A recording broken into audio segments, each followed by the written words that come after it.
Cześć! Dzisiejszy odcinek będzie poświęcony zielonym weteranom. Rośliny, które nabyłam ostatnio podczas akcji Zielony Weteran i dzisiaj będę je przesadzać. Zapraszam Was na nowy odcinek z cyklu Z kamerą wśród roślin.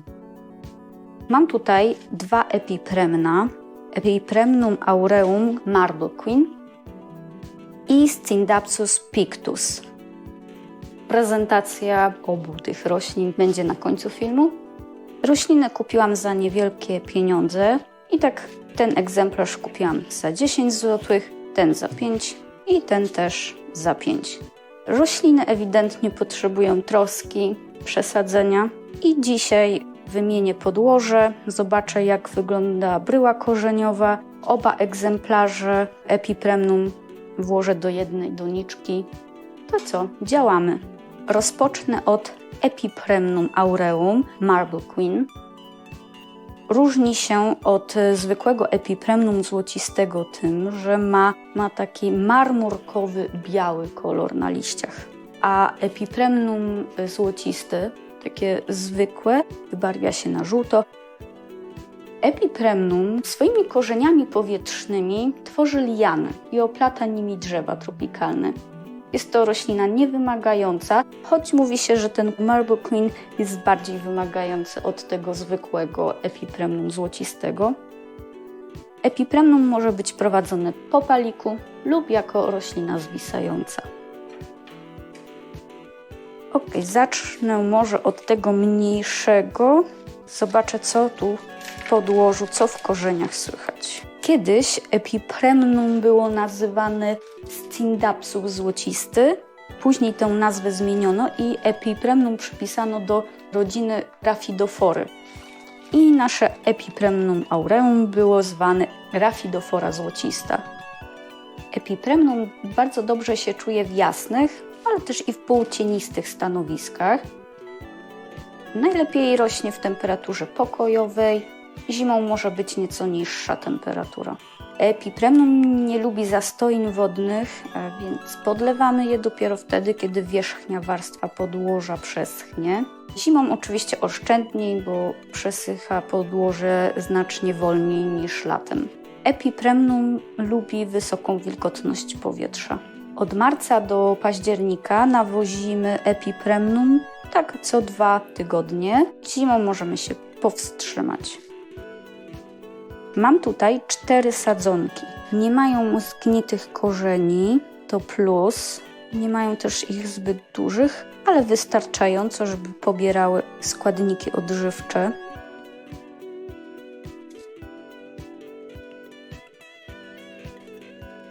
Ta roślina jest w całkiem dobrym stanie. Zabiorę się teraz za tą drugą, która niestety ma takie brzydkie plamy na liściach, które mogą świadczyć o tym, że stała albo w zbyt zimnym stanowisku lub była przelana. Tu jest więcej sadzonek.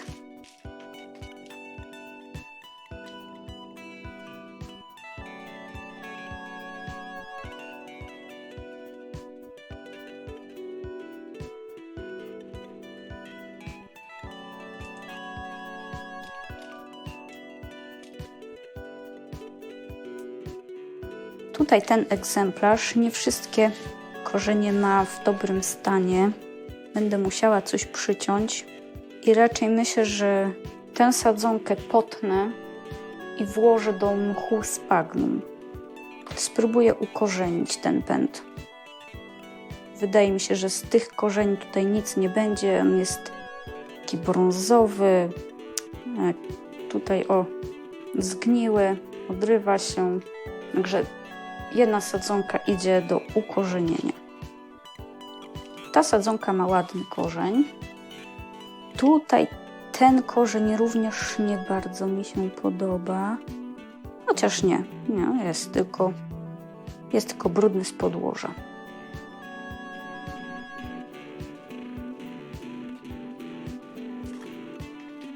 Tutaj jest też w porządku. Jeżeli chodzi o przesadzanie epipremnum, to robimy to dopiero wtedy, kiedy znacznie przerasta doniczka. Epipremnum nie lubi być przesadzane, więc Wstrzymujemy się, nie musi to być co roku, 2 razy do roku. Tylko widzimy, wychodzą korzenie, to wtedy przesadzamy to epipremnum. Epipremnum łatwo jest rozmnożyć właśnie poprzez cięcie pędu. Musi być węzeł, czyli takie miejsce, takie zgrubienie w pędzie, z którego wychodzą korzenie powietrzne i te korzenie później przekształcają się w takie korzenie pobierające wodę. Także obcinamy i możemy wrzucić do mchu spagnum czy do jakiegoś innego medium, nie wiem, perlitu. Zachowujemy wyższą wilgotność powietrza, wyższą temperaturę i wtedy nasza roślina może wypuścić korzenie, a następnie pęd. Dobrze, te wszystkie sadzonki włożę do jednej doniczki. To podłoże usunę.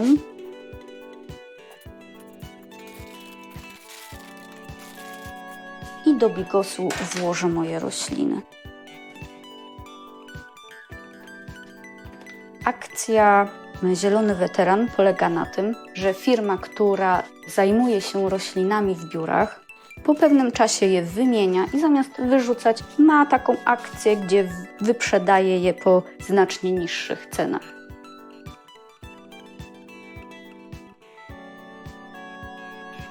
Jeżeli w epipremnum zanika to wybarwienie, to znak, że stanowisko jest za ciemne i powinniśmy przełożyć w nieco jaśniejsze miejsce naszą roślinę. Natomiast jeżeli liście robią się blade, to jest za jasno i powinniśmy nieco przesunąć do bardziej cienistego miejsca. Gdy na liściach zauważymy brązowe owady, tak zwane tarczniki, to należy je usunąć ręcznie, mechanicznie i wykonać oprysk przeciwko szkodnikom. Na epipremnum mogą się pojawić mszyce bądź wełnowce. Wełnowca pozbywamy się również ręcznie, mechanicznie. Patyczkiem nasączonym w alkoholu ściągamy wełnowce, następnie wykonujemy oprysk przeciwko szkodnikom. Roślinę wkładam do mojego przepuszczalnego podłoża w takiej formie, w jakiej ją kupiłam, oprócz tego jednego pędu. Już chciałabym sprawdzić, czy się przyjmie, czy odżyje, czy będzie puszczać nowe pędy. I dopiero wtedy myślę, że ją skrócę, że będę wykonywać cięcie, żeby ją odmłodzić, żeby wyglądała ładniej. Ok. Myślę, że podłoża wystarczy.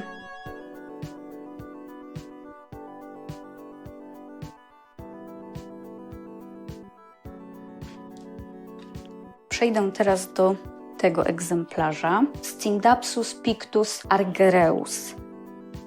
Po angielsku nazwę wymawia się Scindapsus argyreus, ale będę mówiła na tę roślinę Scindapsus. Scindapsus pictus to roślina wieloletnia, wiecznie zielona, z rodziny obrazkowatych. Roślina ta pochodzi z Azji. Jest to pnącze, tak samo jak epipremnum. Ma skórzaste liście o takim błękitno-zielonym wybarwieniu, a na liściach pojawiają się białe bądź srebrzyste plamki. Są tutaj 3, można powiedzieć, że były 3, bo ten ewidentnie zgnił, ale też go włożę do mchu spagnum. Może wypuści korzenie. Dobrze, czyli mam 2 sadzonki i tak przyglądając się korzeniom, to może idealnie nie jest. Tutaj jeden jakiś zgnity, ale całkiem tutaj ładny biały korzeń. O, tutaj końcówka jakaś.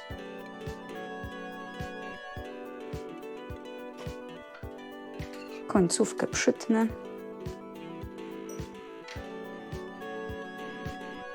O, i tą drugą tutaj też końcówkę przytnę, ale reszta korzeni w dobrym stanie, białe. Białe nie są zgnite, więc w takiej postaci włożę go do doniczki.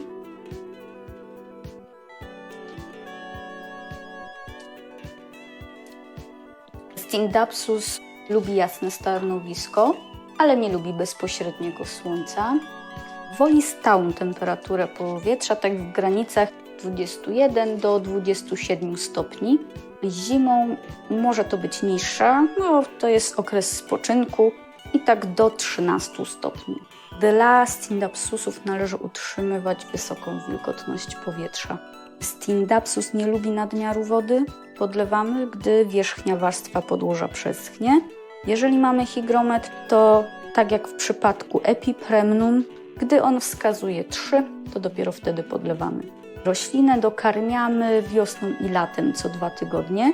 Zimą możemy się wstrzymać, czyli też postępujemy tak jak z Epipremnum. Scindapsusa przesadzamy wtedy, kiedy wyraźnie wychodzi nam z doniczki, gdzie dołem korzenie wychodzą, to zmieniamy na rozmiar większy.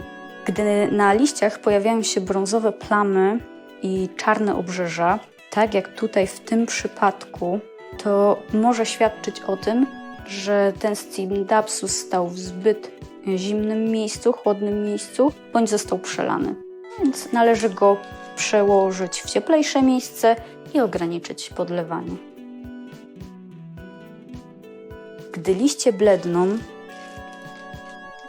to należy zmienić stanowisko, bo po prostu stoi w zbyt jasnym. Gdy liście Scindapsusa żółkną i pojawiła się pajęczynka pod spodem liścia, to znak, że mamy przędziorka i należy wykonać oprysk przeciwko szkodnikom. Gdy na liściach pojawiają się brązowe plamy, a na tych plamach pojawi się taki szary nalot, to jest szara pleśń. Należy usunąć zainfekowane liście, ograniczyć wilgotność powietrza i częściej wietrzyć pomieszczenie. Scindapsusy jak Epipremnum rozmnażamy poprzez cięcie pędów.